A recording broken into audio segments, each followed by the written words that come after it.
छतरपुर में से खबर सामने आई, वहां पर एनडीटीवी की खबर का असर हुआ। लेकिन उससे पहले आपको नीट मामले की एक और खबर से रूबरू करा देते हैं। नीट परीक्षा में 1563 छात्रों को फिर से परीक्षा देने को लेकर छात्रों में नाराजगी देखी गई है। शिवपुरी के छात्रों का इसे लेकर क्या कुछ कहना है, ये बेहद खास है और वे क्या कह रहे हैं, क्या कुछ परेशानी है, आइए जरा सुनते हैं। नीट की परीक्षा नीट एंड क्लीन नहीं हुई तो सवाल उठे तो मामला सुप्रीम कोर्ट पहुंचा और सुप्रीम कोर्ट में कहा गया कि जिन बच्चों को ग्रेस दिया गया उन बच्चों की परीक्षा दोबारा कराई जाएगी। बच्चे कैसे देखते हैं और अब क्या आगे इस मामले में होने वाला है, इस पर बातचीत करते हैं कुछ बच्चों से। आप नाम बता दीजिए। कांची अग्रवाल। कांची, सुप्रीम कोर्ट ने कहा है कि जिन बच्चों को ग्रेस दिया गया उनके एग्जाम दोबारा कराए जाएंगे, क्या सही? नहीं, ये बिल्कुल गलत है कि सिर्फ उतने ही बच्चों को करा जा रहा है और बच्चों को मौका नहीं दिया जा रहा, और क्या गारंटी है कि उनके भी अच्छे ही मार्क्स आए। तो प्रोबेबली एंड सुप्रीम कोर्ट को बोलना चाहिए कि सब बच्चों का रीनीट होना चाहिए और एकदम क्लियर और होना चाहिए कि सबको प्रॉपर जस्टिस मिले। सरकार सख्त से सख्त कानून बनाए। जो एजेंसियां एग्ज़ाम कंडक्ट कराती हैं उनकी जिम्मेदारी निर्धारित होनी चाहिए और सख्त से सख्त सज़ा होनी चाहिए। आपको क्या लगता है, आप एक डॉक्टर बनेंगे, अगर कोई जो है गलत तरीके से पहुंच जाता है और ट्रीटमेंट करने पहुंचता है तो क्या वो बचाएगा जान इंसान की? बिल्कुल नहीं बचा पाएगा। बताइए क्या है।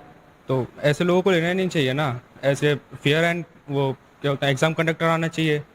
अब एनटीए ऐसा कर रहा है, अगले कौन एग्ज़ाम देना चाहेगा ऐसे ही? आप ये बता दीजिए कि जिस तरह का एग्जाम कंडक्ट कराया गया तो उस एग्जाम के कंडक्ट करने के बाद में प्रश्न उठ गए, मामला सुप्रीम कोर्ट में आ गया, अब क्या लगता है?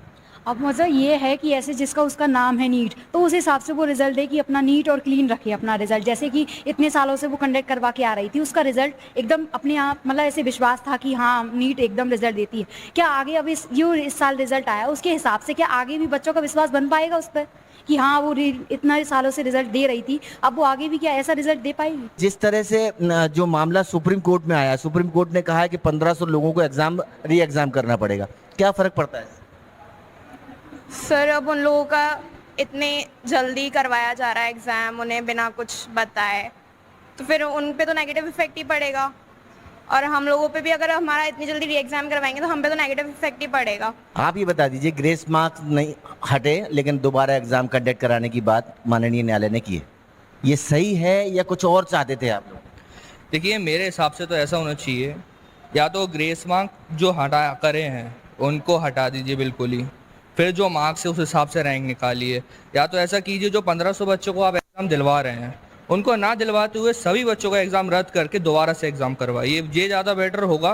क्योंकि बाकी बच्चों पे जो नेगेटिव इफेक्ट पड़ रहा है कि हमारी रैंक मतलब इतने नंबर पे इतनी रैंक आनी चाहिए और उससे करीब 35-30 हज़ार कम रैंक आ रही है, वो नहीं होना चाहिए। हाल फिलहाल सब कुछ सिनेरियो पैदा हुआ है, सुप्रीम कोर्ट से लेकर के नीट के और सब बयान जो सामने आए, कहाँ लगता है कि चूक हो रही है? पहली बात तो सिर्फ एग्जाम रीनीट कराना चाहिए कि जो मेरिट पे लगातार जो बदलाव आया है, कम से कम 30,000 गैपिंग हुआ है। पिछले बार जो मेरिट थी 605 नंबर पे 24,000 के अंदर रैंक था, इस बार वही रैंक 76,000 चला गया। आखिर ये बीच में जो 50,000 बच्चे कहाँ से आ गए, अचानक ऐसा म्यूटेशन कहाँ से हो गया, इस पे सवाल उठता है। कहीं न कहीं की दूसरा सवाल ये उठता है कि एक ही सेंटर से 6 बच्चे कैसे टॉपर बन सकते हैं, 67 बच्चे अचानक कैसे 720 नंबर पा सकते हैं। ये मुद्दा है, माननीय सुप्रीम कोर्ट को इस पे सोचना चाहिए और री नीट कंडक्ट कराने के लिए बारे में विचार करना चाहिए। ज़्यादातर स्टूडेंट तो ये कहते हैं कि वो डोर टूट गई है। अब नीट को वो डोर मजबूत करने के लिए या नई डोर बनाने के लिए स्टूडेंट के मन में विश्वास पैदा करना पड़ेगा, और वो विश्वास तब होगा जब वास्तविक रूप से नीट की परीक्षा पूरी तरह से नीट एंड क्लीन कराई जाएगी। शिवपुरी से अपने कैमरा साथी नितिन शर्मा के साथ अतुल गौड़, एनडीटीवी।